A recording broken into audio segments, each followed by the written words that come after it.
Halo, salam guru penggerak.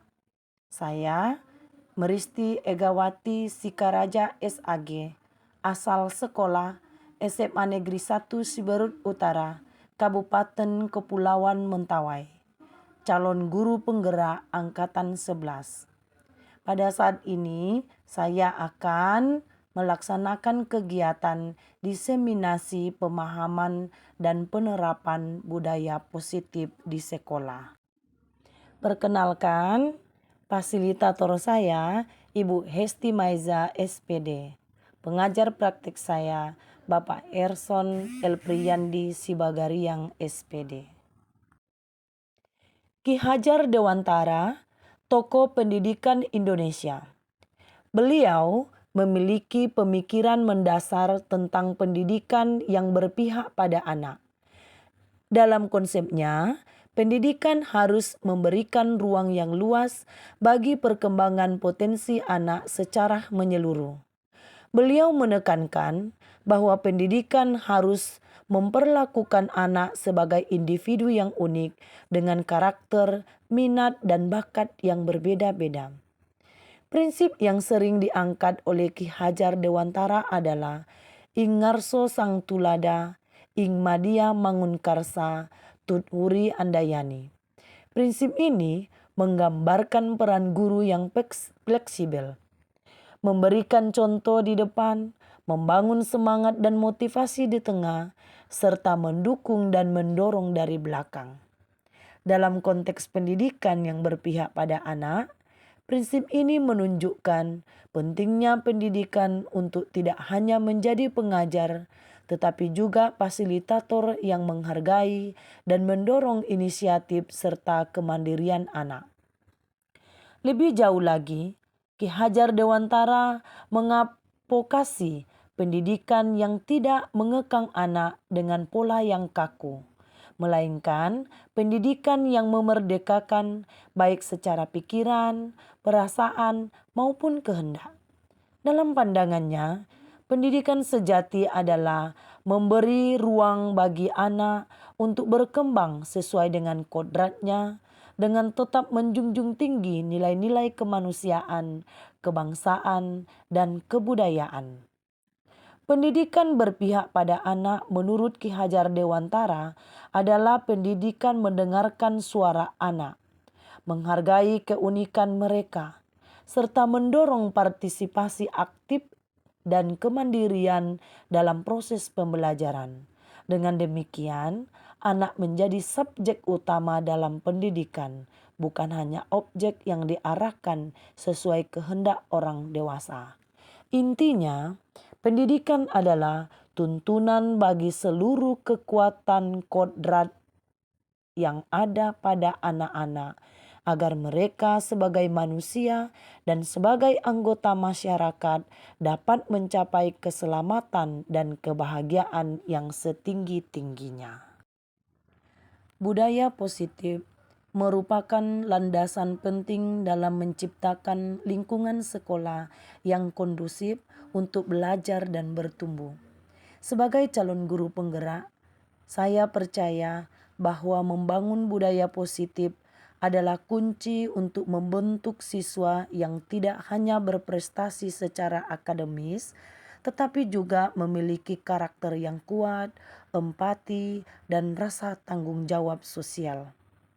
Dalam kegiatan ini, saya akan berbagi pengalaman dan praktik baik yang telah diterapkan selama proses pelatihan guru penggerak. Saya juga akan mendiskusikan berbagai strategi dan pendekatan yang dapat diterapkan bersama di sekolah guna mendukung terciptanya budaya positif yang berkelanjutan.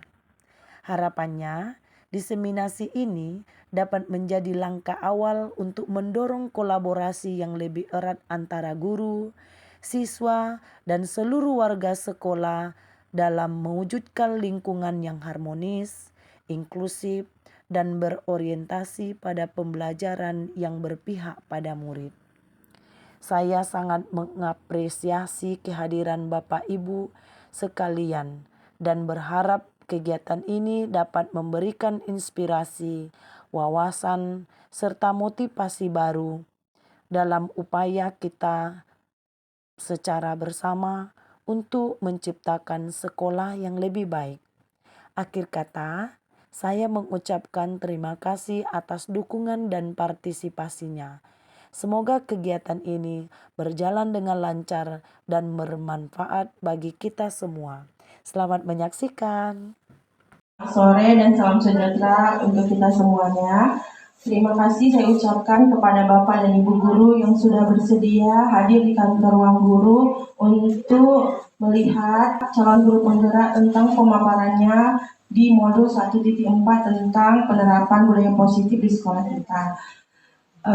Adapun nanti lanjut acara kita, yang pertama yaitu kata sambutan dari saya selaku moderator, yang kedua nanti doa pembuka oleh Bapak Labita, yang ketiga yaitu kata sambutan oleh Bapak Kepala Sekolah kita, yang keempat nanti pemaparan oleh guru-guru penggerak kita, kemudian dilanjutkan oleh sesi diskusi, selanjutnya yaitu doa penutup oleh Bapak Paskali Sapatunde.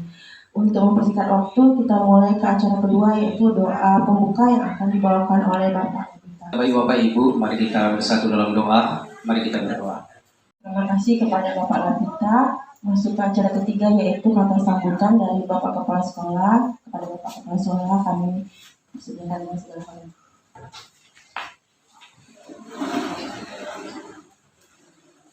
Terima kasih. Assalamualaikum warahmatullahi wabarakatuh. Selamat siang menjelang sore Bapak Ibu semua. Salam sejahtera untuk kita semua. Salam yang sama-sama kita hormati Ibu Wakil Kepala Sekolah dan juga yang kita banggakan Ibu Guru Penggerak Angkatan ke-11, walaupun tidak disebutkan calon tapi sudah menjadi guru penggerak di satuan pendidikan kita. Dan juga yang sama-sama kita hormati Bapak Ibu Majelis Guru dan Pegawai Kantor.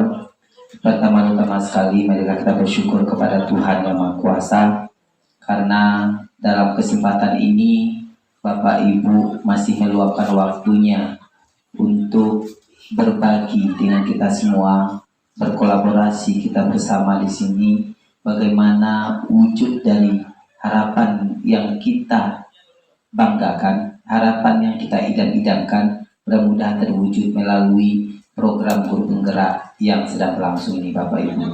Dan pada saat ini kita sangat mendukung sekali Bapak Ibu, karena teman-teman akan membagikan pengalaman mereka bagaimana penerapan budaya positif, bagaimana teman-teman dalam membuat kesepakatan kelas, bagaimana teman-teman dalam membagikan melakukan segitiga restitusi nanti di depan kita semua.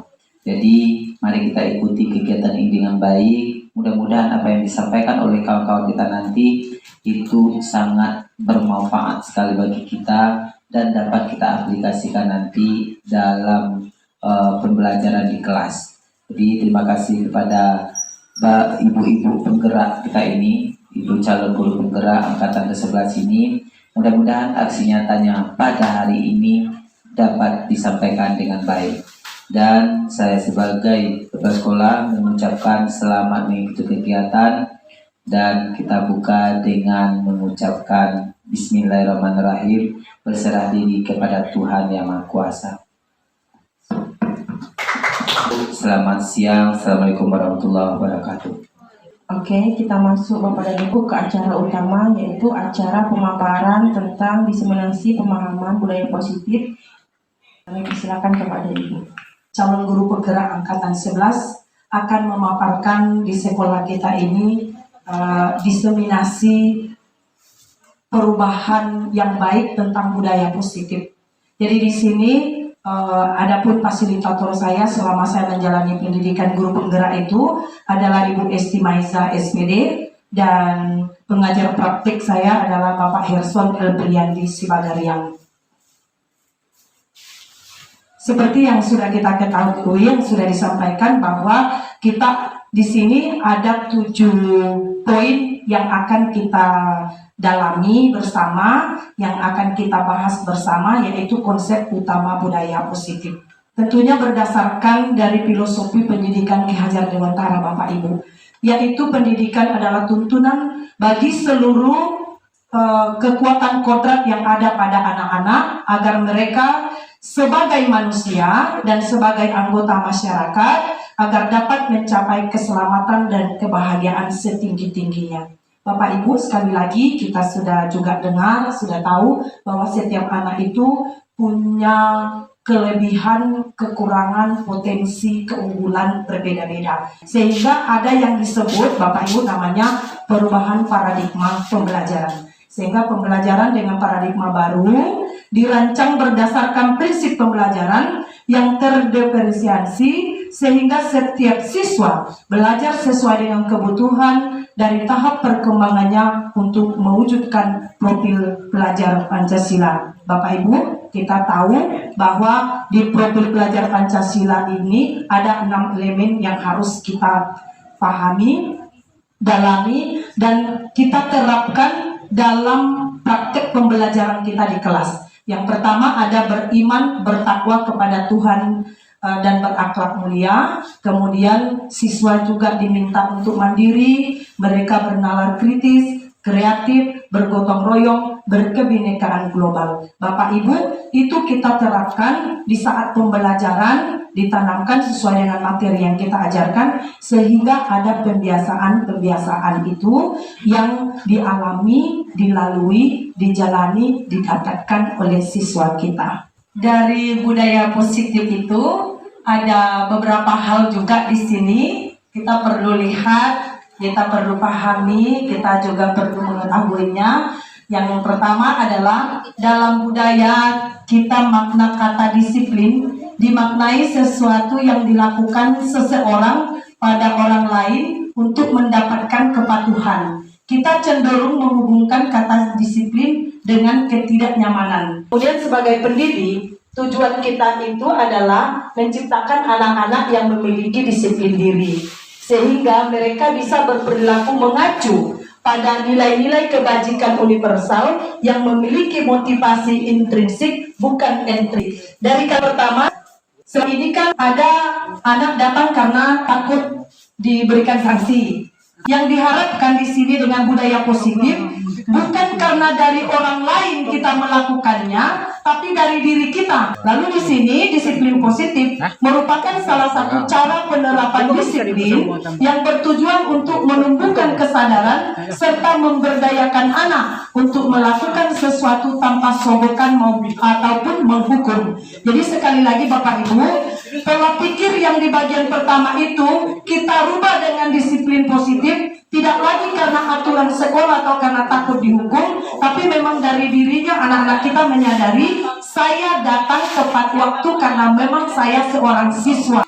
Selanjutnya, berdasarkan dari disiplin positif itu ada motivasi perilaku. Ya, jadi di sini kita lihat ada motivasi perilaku, yaitu motivasi perilaku manusia. Motivasi merupakan dorongan yang timbul dari seseorang secara sadar atau tidak sadar untuk melakukan tindakan dengan tujuan tertentu. Yang pertama, menghindari ketidaknyamanan dan hukuman. Murid melakukan disiplin ini karena takut hukuman dan motivasinya adalah intrinsik. Kedua, menghargai nilai-nilai kebajikan diri sendiri. Murid melakukan disiplin diri karena sadar akan nilai kebajikan dirinya. Motivasi ini merupakan motivasi intrinsik dari dalam dirinya. Lalu yang ketiga, mendapatkan imbalan atau penghargaan dari orang lain. Murid melakukan disiplin diri karena ingin mendapatkan imbalan. Motivasi ini termasuk motivasi ekstrinsik. Jadi Bapak Ibu, dari disiplin positif dengan motivasi perilaku manusia diharapkan kita ada di poin 2. Kemudian merusak hubungan, ada rasa iri lagi. Lalu mematikan kreativitas yang lain, ya udahlah, si anu aja lah Bu, kan dia pintar. Kemudian merampas hak menghargai diri. Jadi Bapak Ibu, karena kita memberikan penghargaan melalui mungkin ketika dia bisa menjawab atau dia rapi, dia sopan, dia ingin memberikan penghargaan bentuk barang, Inilah beberapa hal yang akan muncul. Ini konsep disiplin dengan identitas gagal dari disiplin positif. Kemudian apa konsep disiplin dengan identitas sukses? Ada konsekuensi yang akan kita berikan nantinya. Ini nanti konsep disiplin dengan identitas sukses itu kita nanti akan membahasnya di bagian terakhir dari segitiga restitusi, dan kita juga Bapak Ibu diharapkan untuk mempraktekkannya. Ada satu menjadi guru, satu menjadi siswa dari segitiga restitusi di akhir pertemuan kita ini nantinya. Masih semangat Bapak Ibu? Baik, Bapak Ibu. Kita kembali melihat tentang konsep disiplin. Seperti yang sudah kita tahu bahwa pengertian restitusi itu adalah proses menciptakan kondisi bagi murid untuk memperbaiki kesalahan mereka sehingga mereka kembali pada kelompok mereka dengan karakter yang lebih kuat. Lalu kita akan lihat ciri-ciri restitusi itu. Yang pertama, bukan menebus kesalahan, namun belajar dari kesalahan. Yang kedua, memperbaiki hubungan. Yang ketiga, tawaran bukan paksaan. Jadi anak-anak yang menyampaikan keinginan mereka apa? Menuntut untuk melihat ke dalam diri. Ini yang keempat. Kelima, mencari kebutuhan dasar yang mendasari tindakan. Kenapa terlambat, kenapa cabut, kenapa nilai tidak bagus, kenapa mencontoh gitu. Fokus pada karakter, bukan tindakan menguatkan, dan fokus pada solusi. Ini dia tentang konsep disiplin. Lalu Bapak Ibu kita lihat apa perbedaan hukuman, apa perbedaan konsekuensi, apa perbedaan restitusi. Kita sudah lihat sebelumnya bahwa kalau hukuman itu guru menghukum siswa dan membersihkan kamar mandi. Kalau konsekuensi, guru memberikan konsekuensi siswa menulis perjanjian tidak mengulangi sebanyak 33 kali. Restitusi, guru menanyakan keyakinan kelas diri siswa dan membantu siswa menyelesaikan masalahnya. Itu perbedaan hukuman, konsekuensi, dan restitusi. Nah, Bapak Ibu, sekali lagi kita masuk pada 5 posisi kontrol guru. Ini peran kita sebagai guru. Kita menjadi penghukum. Kedua, kita pembuat rasa bersalah. Ketiga, kita juga bisa menjadi teman untuk guru. Yang keempat, kita bisa menjadi pemantau. Dan yang kelima, kita bisa menjadi manajer. Sekarang kita lihat. Kalau penerapan posisi kontrol guru sebagai penghukum, kita lihat. Seorang penghukum bisa menggunakan hukuman fisik maupun verbal. Orang-orang yang menjalankan posisi penghukum senantiasa mengatakan bahwa memerlukan sistem atau alat yang dapat lebih menekan murid-murid lebih dalam lagi. Jadi guru-guru yang menerapkan posisi penghukum akan berkata, patuhi aturan saya atau awas. Guru seperti ini senantiasa percaya hanya ada satu cara agar pembelajaran bisa berhasil, yaitu cara dia. Jadi kalau cara yang seperti ini kita lakukan, berarti posisi kita adalah kita guru penghukum. Lalu hasilnya apa kalau kita mengeluarkan kata kalimat yang seperti itu? Murid marah dan mendendam atau bersifat agresif. Bisa jadi sesudah kembali duduk, murid tersebut akan mencoret-coret bukunya atau meja tulisnya karena dia melampiaskan kemarahannya. Lebih buruk lagi sepulang sekolah, murid melihat motor atau mobil orang atau mobil bapak ibu guru di situ dan akan menggores kendaraan tersebut dengan paku. Rasa dendamnya yang tak terungkapkan, rasa kemarahan tak terungkapkan, dia akan berlaku atau bertindak kasar. Kita lihat posisi kontrol guru yang kedua Bapak Ibu. Pembuat merasa bersalah. Pada posisi ini, biasanya guru akan bersuara lebih lembut. Pembuat rasa bersalah akan menggunakan keheningan yang membuat orang lain merasa tidak nyaman, bersalah atau rendah hati. Kata-kata keluar dengan lembut akan seperti, Ibu sangat kecewa sekali dengan kamu. Murid merasa tidak berharga dan telah mengecewakan orang-orang yang disayanginya. Nah, kita lihat di sini Bapak Ibu, kalau guru pembuat merasa bersalah itu biasanya suaranya memelas, halus, sedih, bahasa tubuh merapat pada anak dengan lembut. Aduh, kamu ini gimana sih? Yang ketiga, kontrol guru sebagai teman. Guru pada posisi ini tidak menyakiti murid, namun akan tetap berupaya mengontrol murid melalui persuasi. Posisi teman pada guru bisa negatif ataupun positif. Positif di sini berupa hubungan baik yang terjalin antara guru dan murid. Guru di posisi teman menggunakan hubungan baik dan humor untuk mempengaruhi seseorang. Mereka akan berkata, "Ayo bantulah demi Bapak ya." Hal negatif dari posisi teman adalah bila suatu saat guru tersebut tidak membantu, maka murid akan kecewa dan berkata, "Saya pikir Bapak atau Ibu itu teman saya." Murid merasa dikecewakan dan tidak mau lagi berusaha. Hal ini mungkin timbul adalah murid hanya akan bertindak untuk guru tertentu dan tidak untuk guru lain. Mungkin akan tergantung pada guru tersebut. Jadi kalau siswa itu merasa gurunya itu teman, dia hanya dengar satu guru itu. Kalau guru yang lain minta tolong, dia tidak mau dengar. Tapi kalau guru yang itu minta tolong, setengah mati dia mau berkorban. Berarti kita sudah berlaku, posisi kita itu sudah sebagai teman. Lalu di sini Bapak Ibu biasanya itu kalau seorang guru posisi kontrolnya sebagai teman, nada suaranya ramah, akrab, dan bercanda, bahasa tubuhnya itu merapat pada murid, mata tersenyum. Jadi, "Adi, ayolah, bagaimana sih kamu? Kemarin kamu sudah janji ke Bapak bukan? Kenapa terlambat lagi?" Sambil tertawa ringan. "Ya, sudah tidak apa-apa, duduk dulu sana, nanti Pak Guru bantu kamu ini." Sambil tersenyum-senyum. Itu salah satu contoh kalimat yang diungkapkan oleh guru kalau dia berposisinya sebagai teman kepada siswa. Hasilnya apa Bapak Ibu? Murid akan merasa senang dan akrab dengan guru. Ini termasuk dampak yang positif. Hanya saja di sisi negatif, murid menjadi tergantung pada guru tersebut. Bila ada masalah, dia merasa bisa membandingkan guru tersebut untuk membantunya. Akibat lain dari posisi teman, Adi hanya akan berbuat sesuatu bila yang menyuruh adalah guru tersebut. Dan belum tentu berlaku yang sama dengan guru atau orang lain. Kalau kita posisi kita teman kepada siswa, banyak hal itu terjadi. Siswa itu hanya mendengar guru tersebut, guru yang lain tidak akan didengarnya. Nah, kita lihat posisi yang keempat, akan kontrol guru, pemantau. Memantau berarti mengawasi. Pada saat kita mengawasi, kita bertanggung jawab atas perilaku orang-orang yang kita awasi. Dengan menggunakan sanksi atau konsekuensi, kita dapat memisahkan hubungan pribadi kita dengan murid sebagai seorang yang menjalani posisi pemantau. Jadi seorang pemantau sangat mengandalkan perhitungan, catatan, data yang dapat digunakan sebagai bukti atas perilaku seseorang. Kalau ini terjadi, berarti posisi kita sebagai pemantau. Hanya apa Bapak Ibu?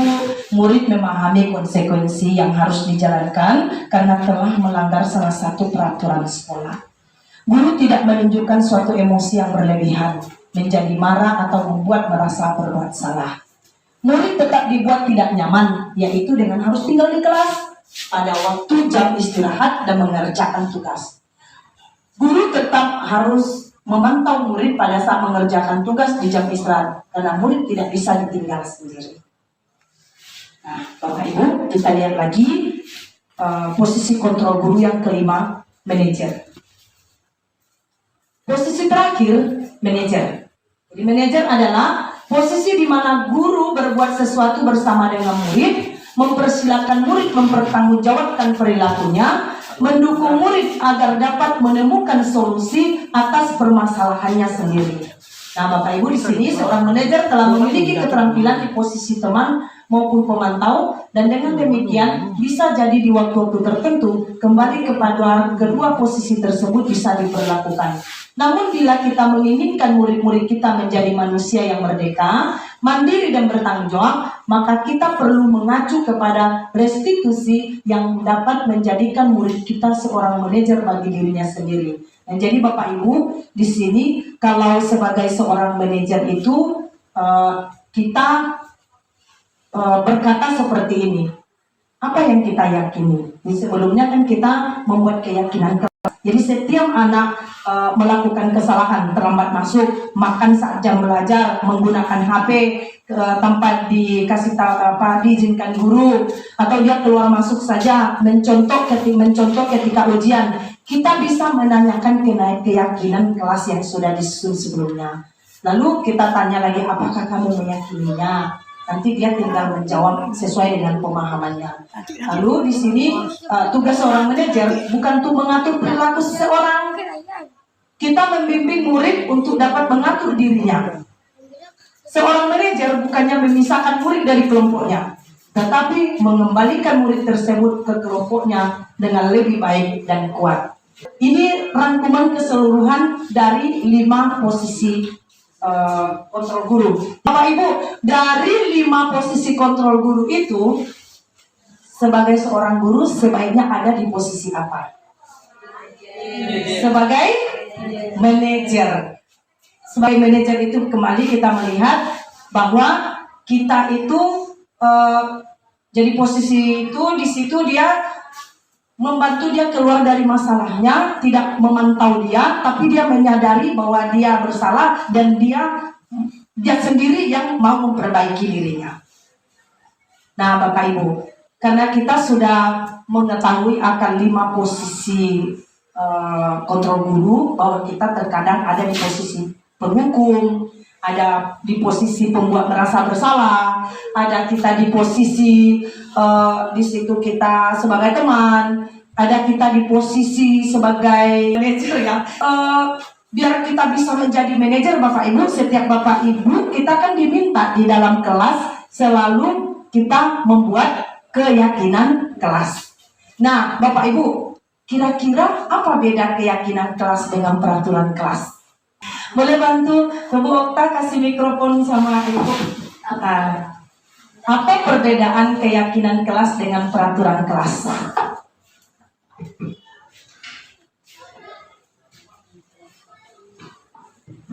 Terima kasih Bu Ega. Menurut saya kalau peraturan kelas itu harus dilaksanakan, itu sudah ketentuan yang ditetapkan. Sedangkan keyakinan kelas itu adalah menurut kesepakatan kelas. Itu menurut saya. Tepuk tangan untuk Ibu Lestari. Pemahaman Bu Lestari benar. Ada yang lain Bapak Ibu yang mau menyampaikan beda keyakinan kelas dengan peraturan kelas? Silakan Bu Desi. Bu Desi bisa maju Bu Desi.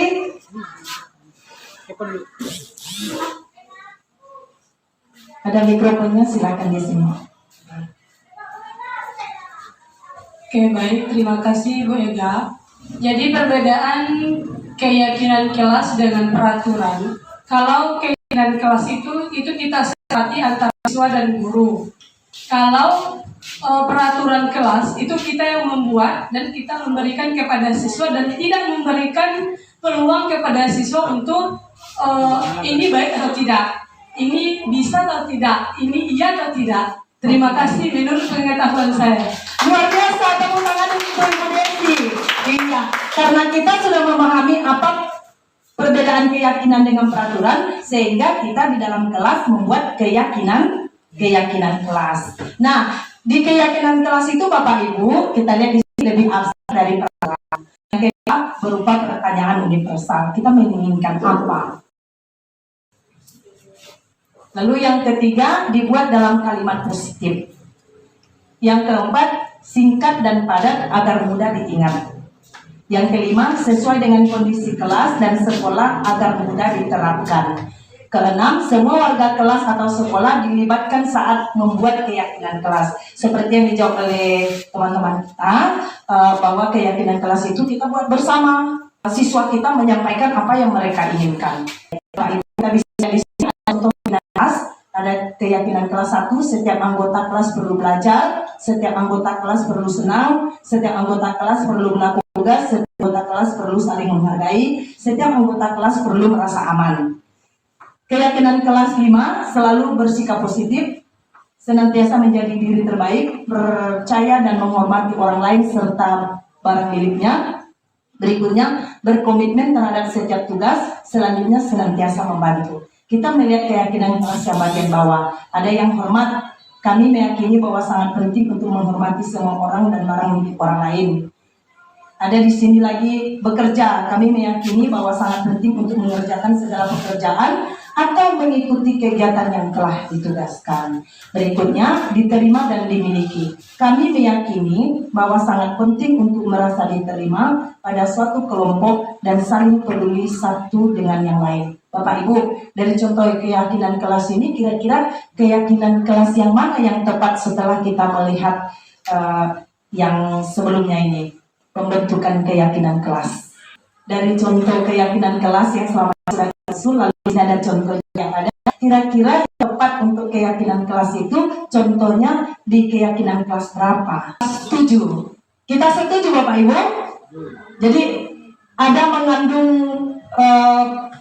mengandung kata hormat, bekerja, diterima dan dimiliki. Pokoknya ada nilai-nilai positif di dalamnya. Sehingga dari kata yang ada bisa dibuatkan kalimat yang mudah diingat dan mudah dipahami dan dijalankan. Nah, jadi contohnya hormat itu Bapak Ibu, datang tepat waktu. Itu maksudnya kalimat yang harus kita contoh di sini Bapak Ibu. Keyakinan kelas 7 itu ada hormat, bekerja, diterima dan dimiliki. Kalimatnya itu seperti ini. Kalau hormat tampak seperti datang tepat waktu. Itu kalimat keyakinan kelas. Menyapa teman dan guru setiap hari. Mengembalikan barang teman yang telah dipinjam dan mengucapkan terima kasih. Tidak tampak seperti sering hadir terlambat, tak acuh kepada teman guru, tidak mengembalikan barang yang telah dipinjam dan meletakkan sembarang.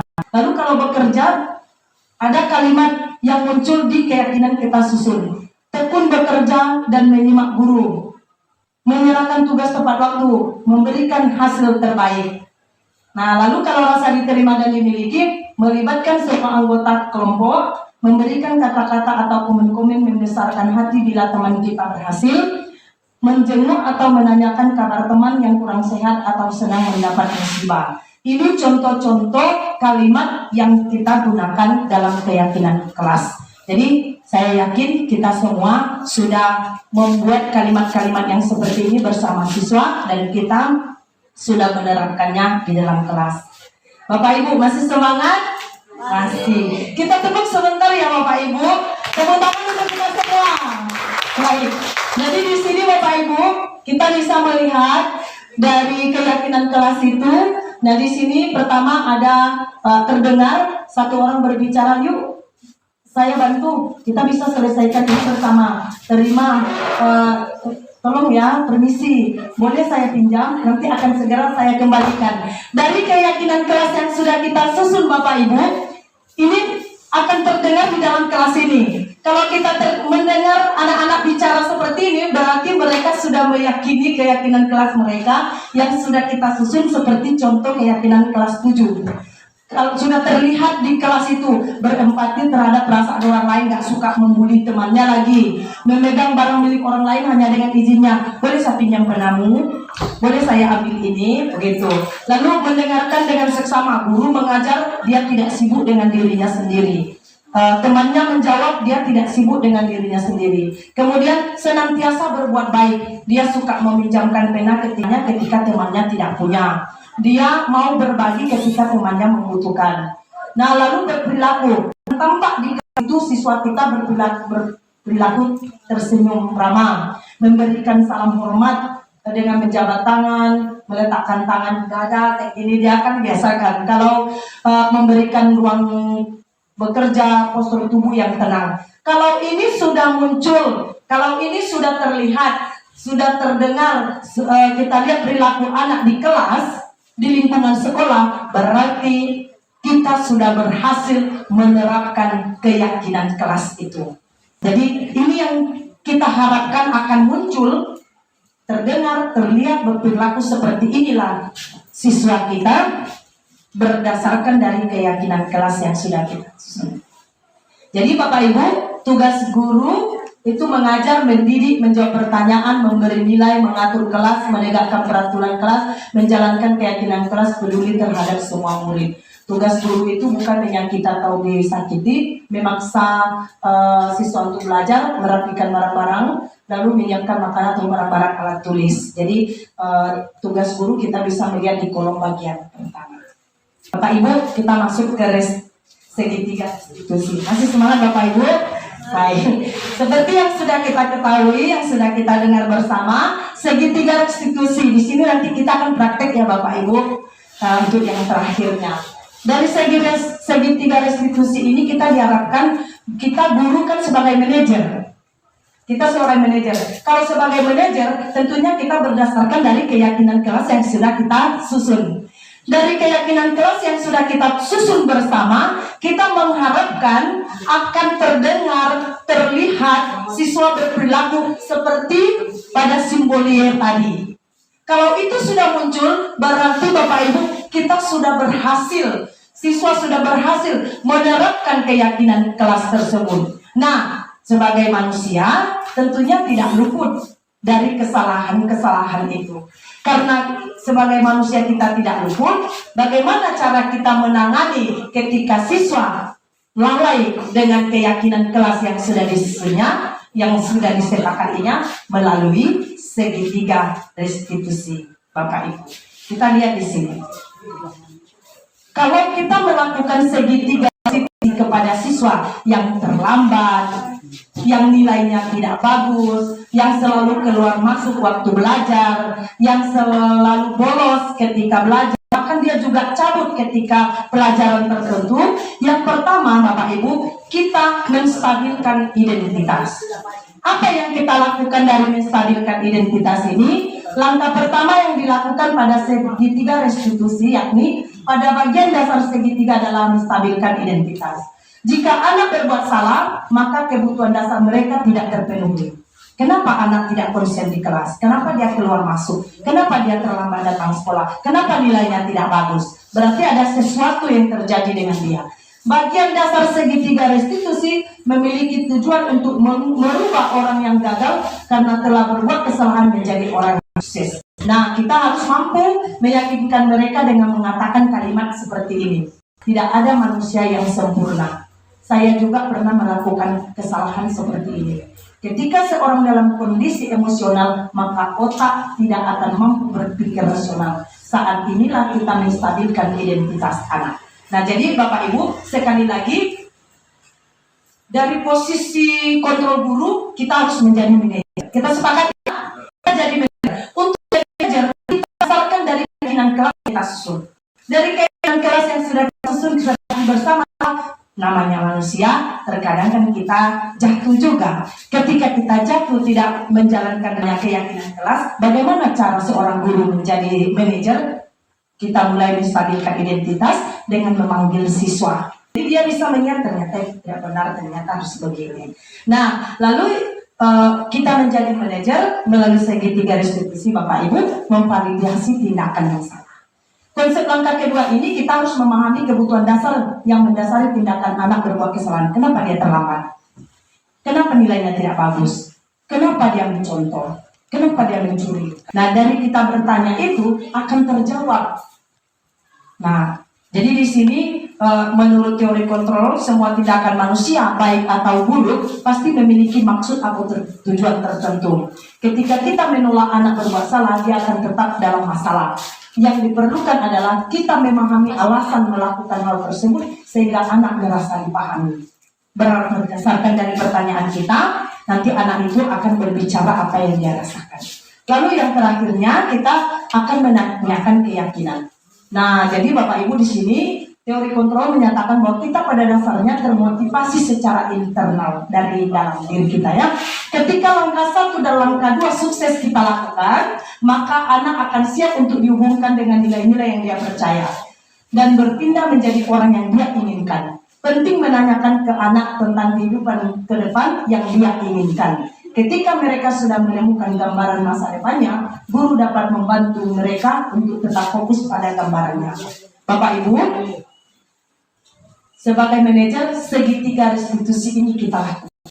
Panggil anak, kita tanyakan kenapa kamu tadi gelisah ketika ibu mengajar. Saya dapat kabar bapak saya sakit, Bu. Ternyata kan itu alasannya. Kalau kita, kamu ini keluar aja, apa sih, nggak usah.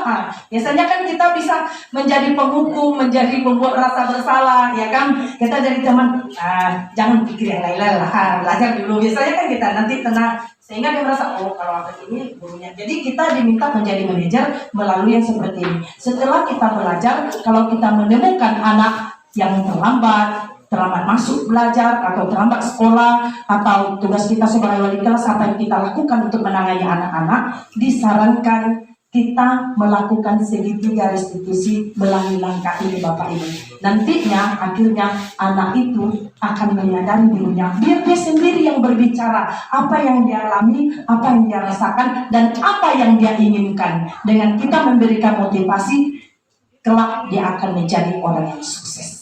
Baik, Bapak Ibu, sebelum kita nantinya ada diskusi sedikit, kita praktekkan dulu satu jadi guru, satu dari jadi siswa untuk segitiga restitusi ini.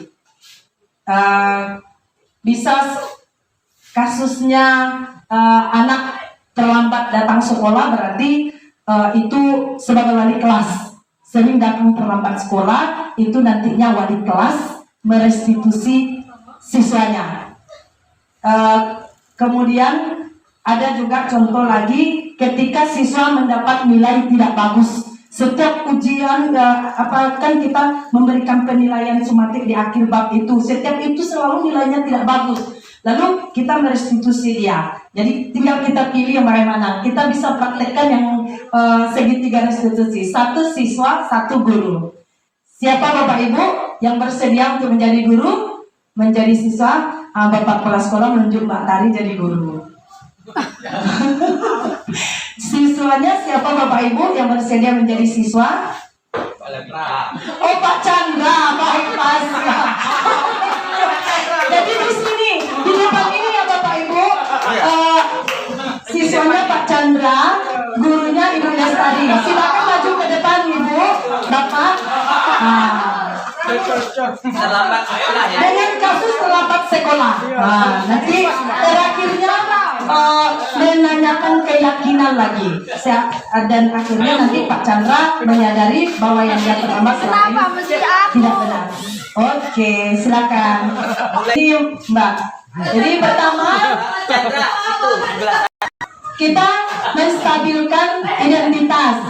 Setiap orang pasti pernah melakukan kesalahan. Kamu bukan satu-satunya yang pernah melakukan ini. Seperti itu.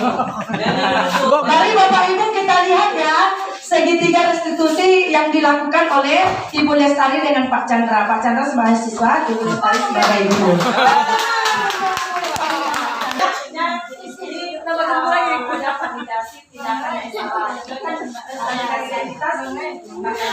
Alasannya terlambat apa?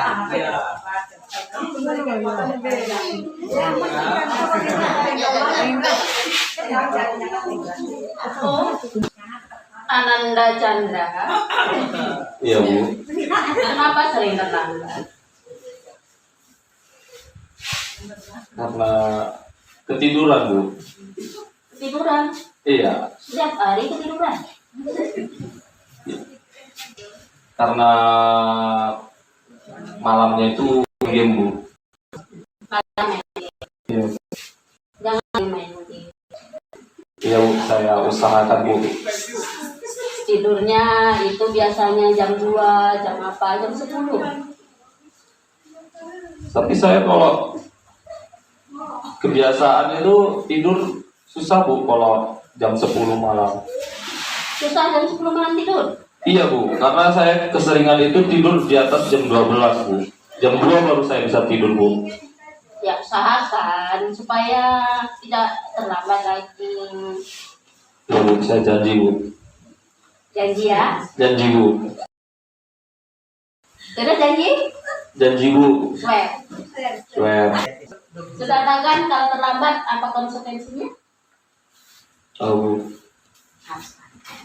Supaya terlambat lagi, supaya tidak dipanggil orang tua, so cepat datang sekolah. Iya Bu, akan saya buat alarm Bu setiap pagi. Pagi alarm didirikan. Selain itu Sandra jadi tidur lebih cepat lagi Bu. tidur lebih cepat lagi. Ya Bu. Tepuk tangan lagi sekali lagi untuk Ibu Lestari dan Pak Chandra sudah melaksanakan segitiga restitusi. Bapak Ibu, kita tambahkan lagi ya, Ibu Ika bisa bantu jadi seorang guru. Ada yang bersedia menjadi siswa? Ibu Eka jadi saya. Kita satu lagi praktek untuk segitiga restitusi. Nanti baru kita evaluasi kira dari pasangan Mbak Tari dengan Pak Chandra, lalu pasangan Bu Ika dengan Bu Eka ini, apakah sudah sesuai dengan yang diharapkan dari segitiga restitusi atau belum? Dipersilakan Ibu. Selamat siang Eka. Eka tahu apa kenapa Eka dipanggil ke ruangan Ibu? Tahu. Kenapa Eka? Karena terlambat masuk. Terlambat masuk. Benar-benar. Kamu terlambat masuk kenapa? Karena ketiduran tadi Bu. Semua orang pernah melakukan kesalahan. Ibu pernah melakukan kesalahan. Ibu juga pernah ketiduran. Jadi Eka, kalau kamu ketiduran, kamu boleh tahu kenapa kamu bisa ketiduran? Karena semalam bergadang Bu. Begadang mau ngapain? Eka kalau Ibu boleh tahu? Nonton drakor Bu. Nonton drakor.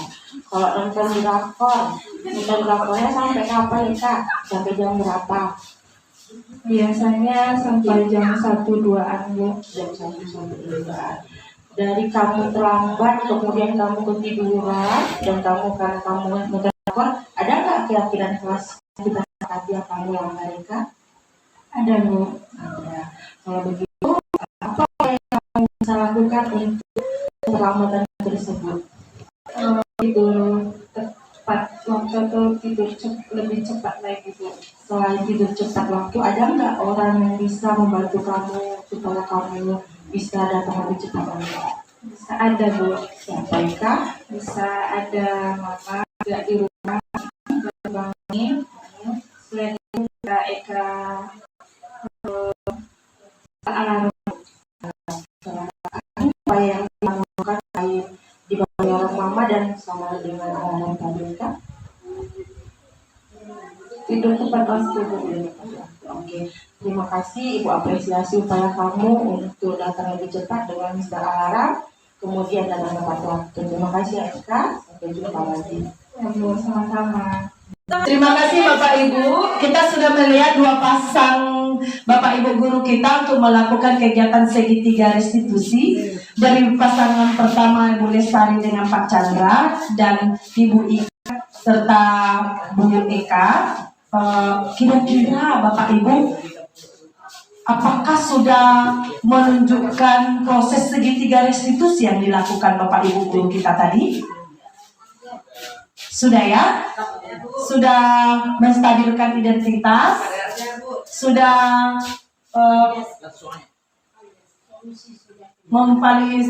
validasi tindakan yang salah, kemudian sudah menanyakan keyakinan, dan akhirnya siswa itu menemukan sendiri apa kesalahannya, kemudian terlambat, lalu dia mendiamkan dari dirinya apa yang harus dia lakukan agar tidak terlambat. Terima kasih Ibu sudah memberikan yang terbaik untuk kita. Sudah Bapak Ibu guru yang sudah di situ menjadi memberikan contoh pelaksanaan kegiatan restitusi. Sekali lagi Bapak Ibu, kita itu diharapkan melakukan segitiga restitusi kepada siswa setiap kita melakukan yang dilakukan oleh siswa yang sudah melanggar keyakinan kelas, sudah kita sepakati bersama.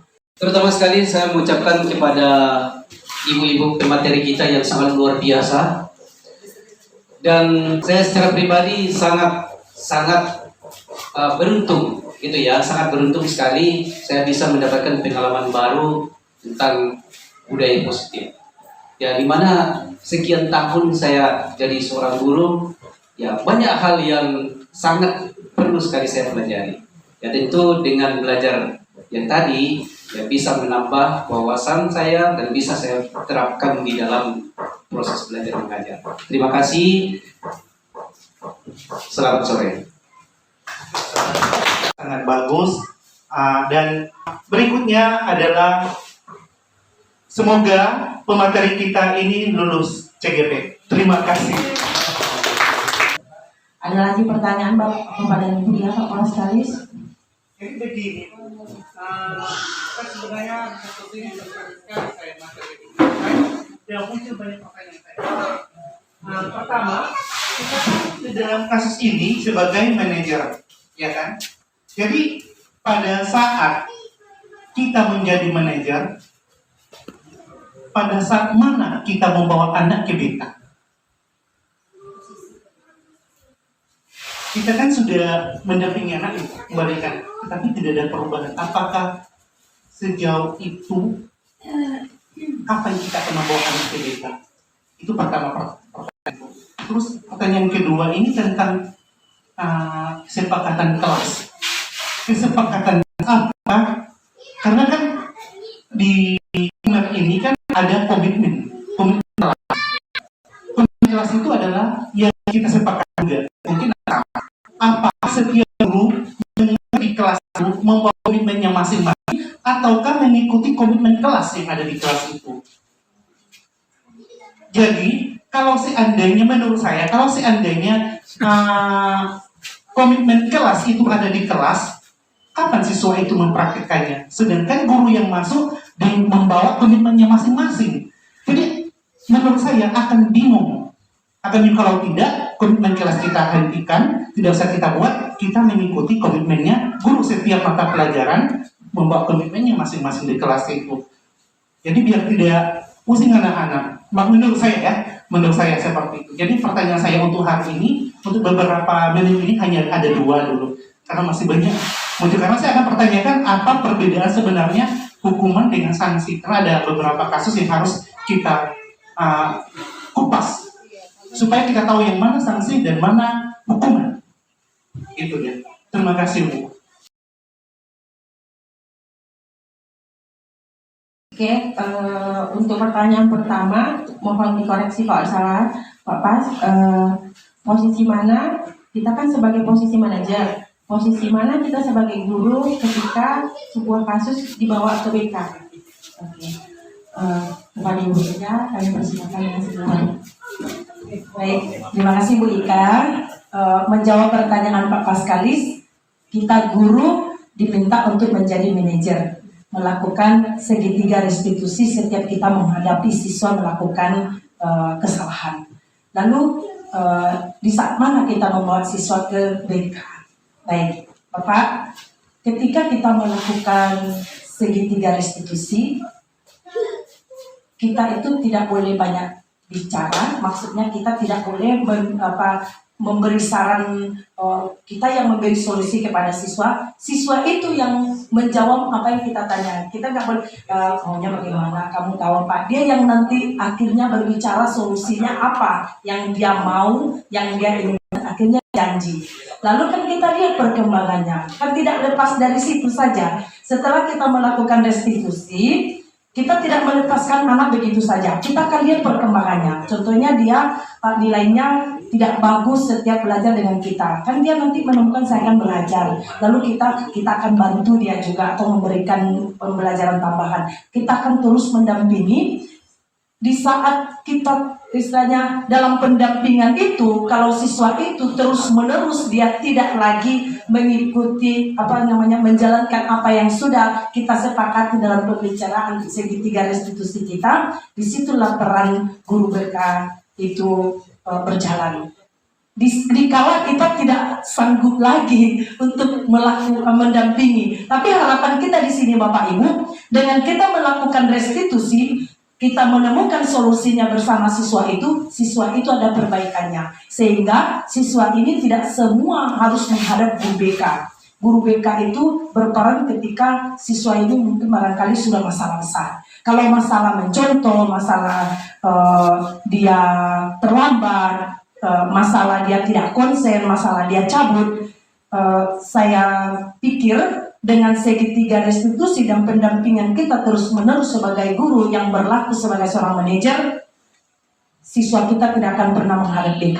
Karena kalau siswa sudah menghadap BK, berarti siswa ini sudah termasuk orang yang tidak bisa dibina dan dibimbing, sehingga harus diberikan kepada guru BK.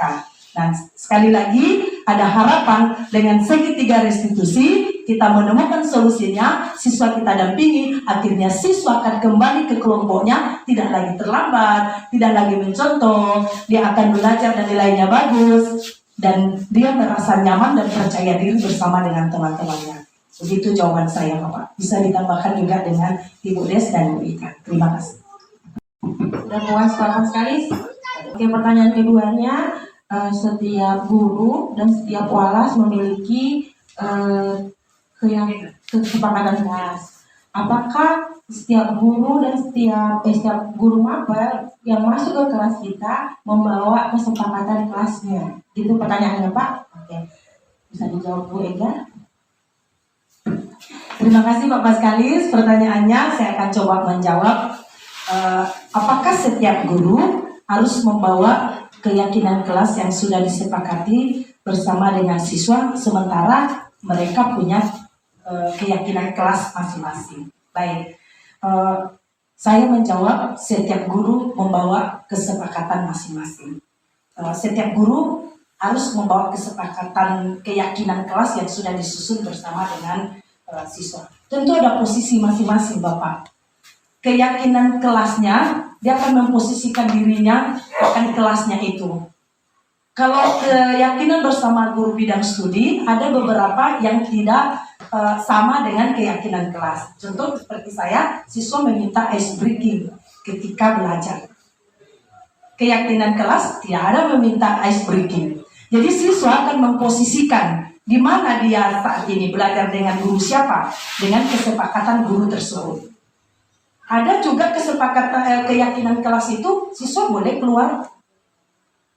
Mereka sepakati bersama, boleh keluar sampai 2-3 kali. Nggak apa-apa karena sesuai kebutuhan kan. Tapi ada juga guru dengan guru tersebut mereka menyepakati tidak boleh keluar selama belajar, Ibu. Jadi di situ apa? Disiplin.